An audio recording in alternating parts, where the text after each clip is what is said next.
Hey Dragon Slayers! Today's video is asking the question, is obesity a choice? It's not as simple as yes, I want to be obese, or no, I don't want to be obese. There is no magic obese button that you push or don't push. I've never agreed with the pure calories in, calories out model of weight loss because there is far too much variance between people for that to be the only factor. Calories absolutely matter, but the content and quality of your food matters too.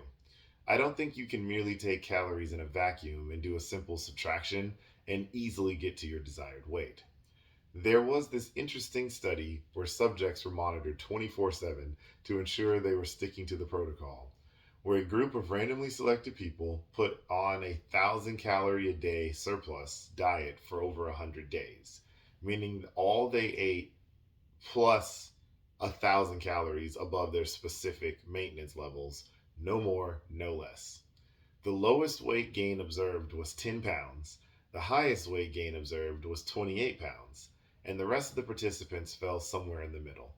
The fact that they all gained weight would put some credence to the fact that calories do matter. However, the difference between plus 10 pounds and plus 28 pounds is a really large gap. How can there be an 18-pound difference between the highest and the lowest when they all only ate plus 1,000 calories? This is just one example of looking at calories in, calories out as the only measurement of weight loss cannot be accurate, weight loss or gain. So humans are not a closed system. There are so many internal and external factors that affect weight loss and weight gain. Let's examine a few. There are large variances in how much energy people expend at rest, laying in bed all day and doing nothing at all. When compared when comparing metabolic equations to real life results, we've observed some people burn 250 calories more, 250 calories less per day than they should, and other people burn 150 calories more at rest than they should. That's a 400 calorie difference between two groups of people, and both of them are doing nothing at all. That is highly significant. There is also NEAT, activity levels, which stands for non exercise activity thermogenesis. This is all of the calories that you burn from things that are not exercise.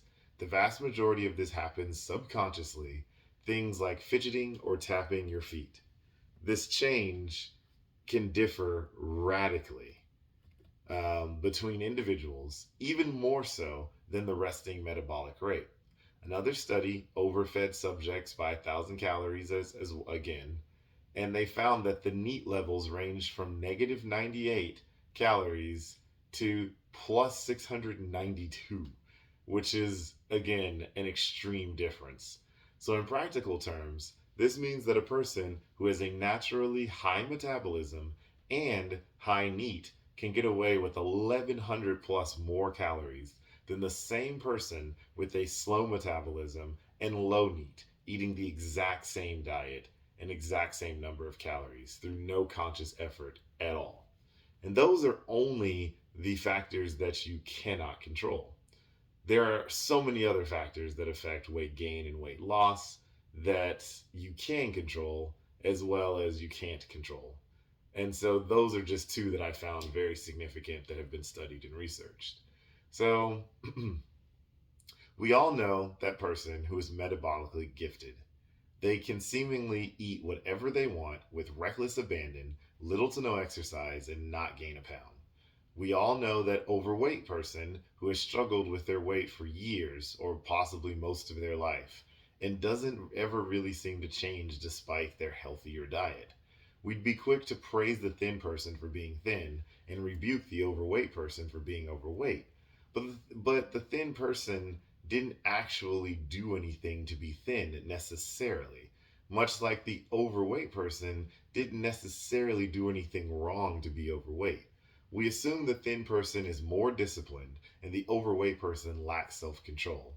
But this completely ignores the metabolic factors that could be making it easy for the thin person to stay thin and extremely difficult for the overweight person to lose weight. To completely ignore the genetic factors of weight would be extremely short sighted. However, This isn't an excuse to throw your hands in the air, say screw it, and remain overweight forever.